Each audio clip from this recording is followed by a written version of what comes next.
everybody, welcome to another Driven Hunter podcast brought to you by Mission Crossbows. Today we're with my good buddy from Polaris, Mr. Tanner Blaschka, and we're talking turkey hunt today. Talking turkey hunting. Gobble, gobble. Man, you just slayed a really nice gobbler in Florida. Yeah. It was a heck of a time. It was my first time ever, going down to Florida and doing an Osceola turkey hunt. Oh, so it's fun, isn't it? Something I'll never forget. Warm. We'll talk about that. And we're also going to talk about the new Kinetic that Polaris has just come out with, the new electric. That's why you're here. We're out testing it out. We're filming it. It's, we've had a fun couple days here with the entire Polaris crew. And we're really excited about the new Kinetic. And I'm going to actually have you talk about, the features and what this machine has to offer and why somebody would want to buy this electric over a gas model. So I think that, once people start using these units, they're going to see what we've witnessed this past couple of days. And it's so awesome. I mean, this thing it's a game changer. I think Polaris has really come up with something here that will set the standard for the rest of the industry to follow. Yeah, absolutely. I mean, even myself, the first time I was ever, in the vehicle and experiencing it, EVs are still new. It's even new relative for the auto industry. So yeah, I was pleasantly surprised, and I was, it's a fun vehicle, but it's a great vehicle from a utility standpoint too. Well, and I got to ask you, because this is a question we always get hit. Why would I want to buy an electric when a gas is just so much more, it seems like, user friendly, where I don't have to charge? And why is what are the benefits that you can just quickly tell us to buy one of these electrics versus, a gas comparison? Yeah, for sure. So I think it really comes down to there's inherent performance benefits with electric. Mm-hmm. So just where the technology is at, it's all lithium ion at this point. So there's a lot of performance benefits you get. When we look at this vehicle, some of the things we really talk about are capability, durability, and performance. Those are kind of the three things that we want people to remember about this vehicle. If I touch on each one of those a little bit, so talking about capability, this thing is an absolute torque monster. I mean, you got behind the wheel, and I can attest to that. You had a lot of fun with it. So I mean, it's going to have roughly 2 times the torque of any other UTV out there. It's going to have about 35% more horsepower than any other UTV out there. So there are those inherent capability and really performance benefits that you get with electric. Along with that, it's a linear torque curve. I mean, that it is instantaneous torque. Yeah. Sets you back torque. It does. It's fun to drive for a Ranger. The first time I was with the product guys, they're like, step on it a little bit. And I did, and I'm like, whoa. And they're like, no, really step on it. Yeah. And I stepped on it, and it threw me back. I mean, it is a fun vehicle to drive. You would think, electric, it's going to be slow and kind of ramps up to speed. Mm-hmm. I took this thing out on the road today, and I'm talking, did exactly what Tanner did, stepped on it, and I thought to myself instantly, this thing will outperform a gas engine, like from 0 to 60 or whatever. And it goes fast as like a car. And I'm like, holy smokes. We've owned Polaris EVs for a long time and used them for so many years in the field. And they are a vital part to our success, from shooting big whitetails, turkeys, whatever. I mean, we even use them around the farm on our everyday basis. But this thing now is, the actual size of it is in a full-size chassis versus that mid-size chassis, which the old EV was. Mm-hmm. So you're a much bigger unit, your cargo capacity is bigger, and your towing capacity. I mean, the list goes on and on about this thing. But, I mean, like you said, the performance, what other features really set it apart? Yeah, and it used to meant that, hey, if I have an electric vehicle, I'm going to be compromising on mm-hmm. something, Yeah. And that's really that when it comes to this vehicle, you're not compromising anymore. Like you said, it has the towing and about 250 pounds more hauling capacity than what even our standard XP1000 would.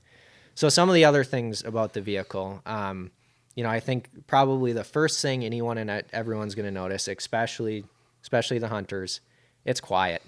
And that is what makes it just an absolute game changer. I mean, it is quiet when you're going out on a hunt, being able to get closer to the game, even if you're out west and you're driving around, whether you're scouting.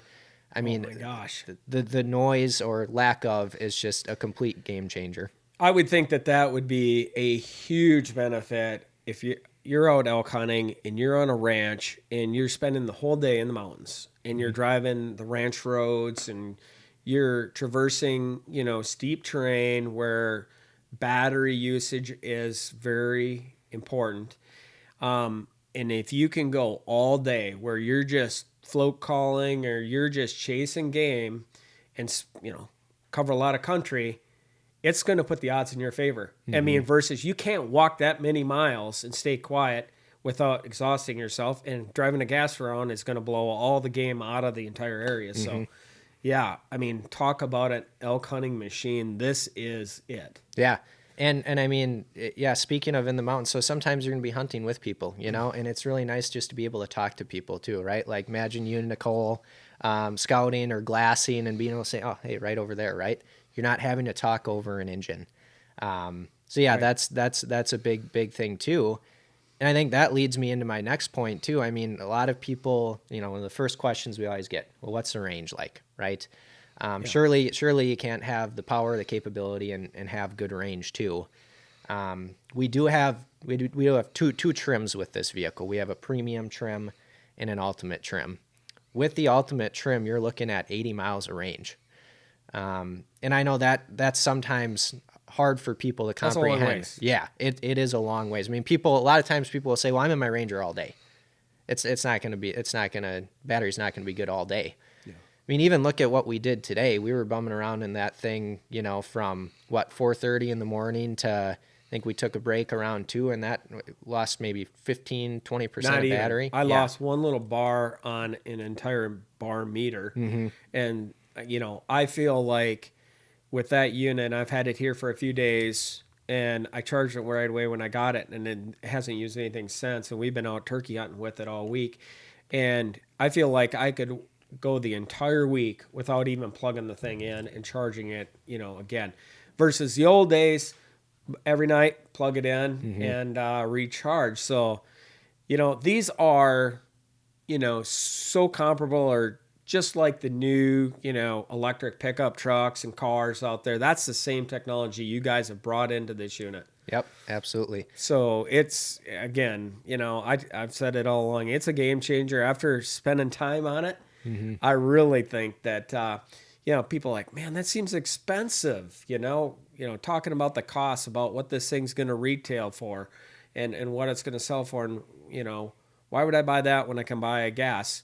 Well, like you said, I think that everybody sooner or later is going to be driving one of these, whether they buy them later than earlier, who knows? But I mean, I would have one right away. If I was using it for hunting purposes, being silent and deadly getting into these spots, like we said, elk, but our turkey hunting this week, I mean, we have put on, I don't know how many miles, but we've went to several different farms. And, I love it because you can run and gun. And again, we have so much gear, where we have a blind, we have our camera gear, tripods, cameras, chairs, just so much stuff. Our bog pod sticks, all this stuff that we have to take, guns, of course, or bows. And you just simply can't carry all that. So you need to have something that will help you. And this, is your tool because it gets us to that spot no matter where it is. And we've climbed some big hills here in the bluff country, and the machine handles it, is equally, if not better than a gas, in my opinion. So it's been awesome to use. And so the turkeys are hitting the ground. Both you had the great hunt. Tell us a little quick bit about that Florida hunt. We were in Florida almost the same time, and got it done on some Florida birds as well. But that'll hook you going down there and hunting in that warm spot. Oh yeah, oh yeah. I mean, so you know my background, Pat. I'm a Wisconsin boy. Grew up, deer hunting, and that's 90. And a bass fishing Oh, yeah. fanatic, by the way. Love bass fishing. Love bass fishing. So yeah, that's have been 95% of my hunting has been deer hunting. So I got the invite to go down to Florida for my first ever Osceola turkey hunt. My first question was, where the heck am I going to get camo for 85-degree weather? Yeah. So I had to make some fun a fun trip to get some gear for it and everything. And yeah, it was an absolute blast down there. I got to just the experience of going out that early in the morning, Right. Early in March, and you start hearing them talk, and it's just like, that the hair on my back stood up a little bit. And Right, it just because gets you it's excited. Yeah, it's March back home, and it's snow and everything else, and you all of a sudden, in a couple-hour plane ride, you're all of a sudden in a different world, and it feels and smells a whole lot different. So. Yeah, well, the terrain down there, I mean, it looks like Jurassic Park. Yeah, it does. And With we the were in palmettos and the palm trees. And everything. yep, and the Spanish moss everywhere. So it's cool country too. Yep. And we were on a cattle ranch, so we saw a bunch of other animals, saw a bunch of deer too, and it was just an overall cool experience. Struck out in the morning. We did have a couple big gobblers come in. However, the cattle decided to crash our party literally at the same time. Yeah. So, and I wasn't about to make a shot that was going to get me steak and turkey. That wouldn't have made the ranch owners too happy. Yeah. Well, that beef is pretty good eating. I'm telling you. I thought about that myself once or twice, and the first time a cow has screwed up a hunt or two. But I get that. That's But I always tell people when you go to Florida, the key to finding turkeys in Florida is finding where the cows are, cattle ranches, because if there's cows, there's going to be turkeys. And of course, they graze the grass down nice and short. The birds like strutting in those pasture areas and, flipping over the cow patties and picking the bugs out of them. So, it's a great food source for them as well. But I always said, cows and turkeys go together down there. But I love going there, and you see the gators going through the swamps, and it's just an awesome hunt. And, obviously, if you're going to shoot an Osceola, it's the only place to do it. Is if you got to go to Florida to shoot one. So, we're rolling in turkeys right now. I mean, every day it's turkey hunting time. We've been all over already. We just went to Iowa last week and took my son-in-law Brandon with, and met my good buddy that owns some property down there. His name is John Burley, and we hunted on his farm, and we all three had tags, but we only had like 2 days to hunt. So in the first day, where it's calling for bad weather, so the first day we didn't do much, and it was just kind of a bust. And the second morning was going to be our morning, and then I had to quick get back home here for some family stuff. So we got out there the second morning, the birds are just tearing it up, and we ended up calling 3 adult gobblers in, and they all come in at the same time. They locked on to the Avian X decoys. We use a hen and a jake, and they lock on that jake, and they just went over there and started flogging it. And I just kind of waited for one to kind of clear a little bit, and of course I shot the first one, and then John, he had one of my other Brownings, so he lined up on the second one, and he nailed that one. And so 2 birds are flopping, and the third one was like, okay, what do I do? And he just kind of starts going over towards one of the birds that are flopping on the ground, and I hand Brandon the gun. I get to the camera, start filming that bird, and Brandon shoots that bird. We had 3 birds down all at the same time. It was like a triple. That's awesome. Yeah, it was pretty cool. And then we came back home here just a few days ago, and I had bought an archery tag in Minnesota where, you can hunt the whole season with an archery tag. You don't just have to choose a particular, season like the gun hunters do. So I knew I would have a entire month or so to hunt, if I needed it. And went out the first day, didn't hear much. It was it's been terrible weather here, cold and windy, nasty spring. Just it's not like Florida. But went out the second morning, and it was still cold. It was like 25 degrees on the truck thermometer, and drove the Kinetic down and got to a spot and parked it and slipped down into this strutting area that we normally have seen birds traditionally in, and popped up the muddy blind and put out the decoys and stuff and started calling. They started hammering on roost, and it kept working the birds, and they kind of come off roost and kind of went, I suppose, with hens. And it took about an hour and a half, and I just kept working on them, kind of over-calling normally what I would do, and I was trying to dominate more of the hens that were making, sounds. So eventually I called an entire pack of jakes in. They came into the decoy, and I thought, don't knock that decoy over. So I don't want to get out. And then I heard a gobbler fire up, and he was getting closer.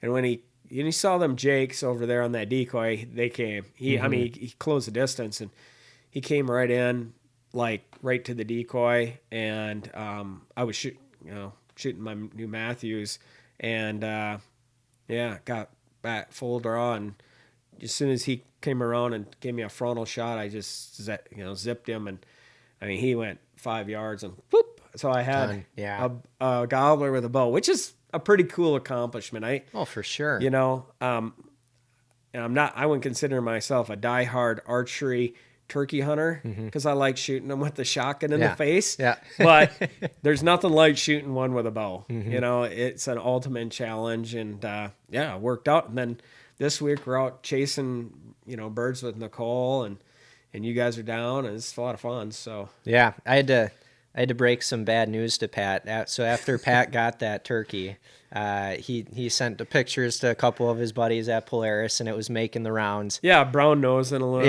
Yep. And talking about, hey, the first turkey down with the Kinetic, and I had to break the bad news to Pat. I hadn't told him about the Osceola I got, about a month ago. Well, so I said, Pat, it's the second turkey with that Kinetic. And nobody really knew that he was slipped down to Florida and sniped the Kinetic before anybody else had him. I don't know how he wrangled that one, but I guess it pays I know a guy or two. It pays to be internal, that's for sure. But I finally put enough pressure on him. He brought one to us so we could use it. But I'm sure it worked great in Florida just as well as it works here. Speaking of that, when you use it in Florida, it's obviously warm. But back here in Minnesota right now, it's cold. How does this thing perform in super cold weather? And doesn't it have some features that help the battery life on cold weather? Yeah, so great question. It's I don't want to say it's a misconception, but a lot of people wonder about the cold. How does electric do in the cold? And part of the good thing with that lithium ion technology is that it does perform a lot better in the cold than what previous generations of, say, lead acid batteries did. So it does very well in the cold. We've put out some videos even with that vehicle where we've been testing it in below zero weather, and the thing holds up. I'm not going to lie, you will get some performance degradation in extremely cold weather, but we were out there today and it was cold in the morning. It had to be low 20s. If not colder. And we were actually out earlier this week too, where it was dipping into the teens. Yeah. And there was zero noticeable impact on range, on battery performance, on any of that. So, these things are what we call torture tested. They're really built to withstand that weather. So, and we have so many hunters at Polaris too. Hunters are just a core part of who we reach and who use our vehicles, So when we design this thing from the ground up, obviously we have customers that are farmers, ranchers, people who are riding for fun, people who just own property and want to use it around. But we are always thinking about hunters. So that's why we thought of things like, making sure that it was quiet. That's why we knew it had to operate in the cold. We actually even a cool little nugget too that a lot of people who use their UTVs for food plotting and land management would like. We actually have a 12 volt. I seen that. Yeah, so we have a 12 volt power outlet essentially, in the bed, in the box, and you can plug a sprayer right into it, and then we have a little switch in the dash that you can use. So super easy. I mean, that's a big thing, like you were saying. It's huge. You don't got to rig a wire all the way up to your battery or hot wire it somewhere. I mean, that in itself is just making it more user friendly. And again, we use this thing tons here on the farm for land management, and I can't wait to throw the our Polaris boom sprayer in that thing. That thing is like, I'm not saying that because I support Polaris. I'm just saying the thing is amazing. If you're a food plotter or a person that's, you got to kill the weeds to grow great crops. And we got this sprayer and we used it all last year. I won't go another year without it because it's just so user friendly. You just wing out the booms to get more coverage or keep them narrow to spur a narrow path. But I mean, I love that thing. I can't wait to put it in here and use that new, power accessory in the back. And it's just going to make it just more easy. The whole thing, when I sat in the cab of that, I noticed all these little features that a lot of other, rigs or other units in the past have never had. You guys really thought this through and through. That's so cool. I know that, the hunting end had a big part of, designing this thing. And that's what I think is the coolest part. And that's why I love using it and testing it out, is because we are authentically hunters. And when I put my name on this to say I endorse this product, I know that it's a product that people are going to enjoy, trust in, and believe and have a good experience when they buy it. So pretty excited for the new Ranger Kinetic. Want to thank you again for coming down, hanging out, and hopefully we can get a turkey on the ground or two yet before the end of the day. But so if you guys are interested in the new Ranger Kinetic, you can check it out on Polaris's website, and appreciate it, Tanner. Yeah. No, hey Pat, it's I never need to look for an excuse to come down and see you. So. Oh, that's right. Now we gotta go. We're gonna have to test it out on the whitetail. I was gonna say we gotta, might have to go out west with it. I mean, we're gonna have to do a lot more testing on We're just gonna have to get your expense account. We're just gonna have to get on the Polaris expense account. So appreciate you coming, and we'll talk soon. Thank you. Sounds good. Thanks, Pat.